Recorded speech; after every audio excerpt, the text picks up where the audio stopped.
workers uncover an ancient treasure in the last place they suspected.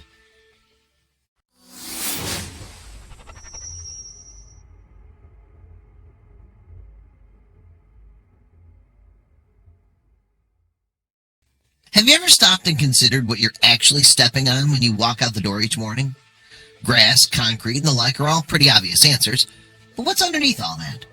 Without even realizing it, you may be gliding atop a trove of treasures that could change history as we know it. For one group of London city workers, discovering lost and buried relics of the past beneath city streets was all part of the job. Yet, after a new project led them to dig alongside one of history's most storied rivers, the workers discovered an ancient secret that left them in awe. They'd never seen anything like it. For centuries, the River Thames has played a prominent role in English life. Those that first settled beside the river used it as a source of food and transportation, and later the Thames was held as a prominent fixture in tribal religion. Rivers were often considered sacred in the early days of man, and the Thames was no exception. Alternatively named the Isis, after the Egyptian goddess of motherhood and health, the Thames regularly drew worshippers looking to pay tribute to the gods of its shores. During the Bronze Age, worshippers often tossed valuables into the Thames to appease the deities they were praying to. Weapons, jewelry, and currency were all cast into the river to bring good fortune upon their tribes. As civilization advanced, so did the Thames' role in society. The river as a waterway for trade and exploration, a source for industry, and even a leisure spot for boaters and swimmers. But as the industrial age reached its peak in the early 19th century, the Thames became a dumping ground for chemical runoff, garbage, and even human waste. Yet where most saw a dirty, trash-strewn river, others saw opportunity. Young boys known as mudlarks began scavenging the shores in search of items to sell, which were usually things like discarded silverware or old pottery. Yet every so often, relics of the Bronze Age would turn up in the muddy waters and bring these boys a nice payday. The Thames has since been cleared of this pollution, and most present-day mudlarks believe that the Bronze Age relics that once washed ashore were lost to time. But in late 2019, one discovery flipped this story completely on its head. In preparation for a new quarry project, a group of city workers were dispatched to the London borough of Havering to clear the area of any valuable artifacts. This was simply protocol, however, as the city was convinced the workers would come away empty-handed. But as soon as their shovels hit dirt, the workers struck gold, or rather bronze.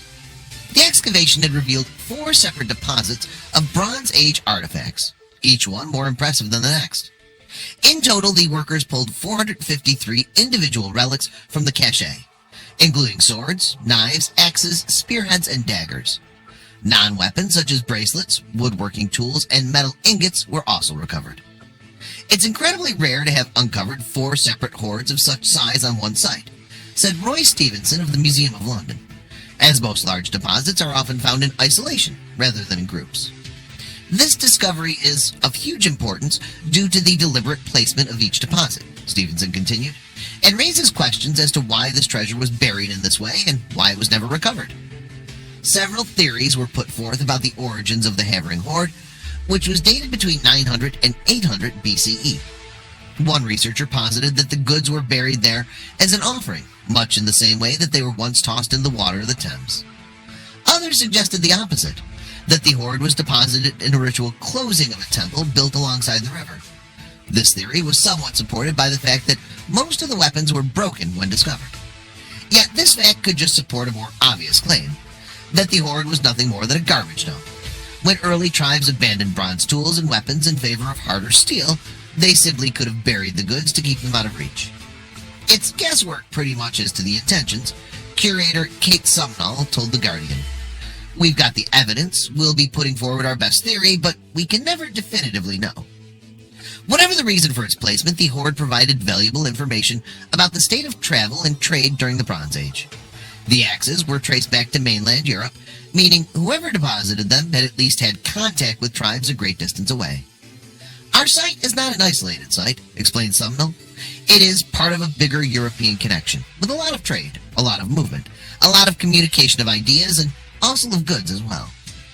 After all of the items were cataloged, the Havering hoard officially clocked in as the largest ever found in London, and the 3rd largest in the United Kingdom. The Staffordshire hoard, discovered in 2009 and containing over 3,500 relics, remains Britain's most significant find. Today, the Havering hoard can be found on display at the Havering Museum in Romford, England. Yet, just about an hour north of this sleepy suburb, an even greater find was waiting to be uncovered by an unlikely treasure hunter.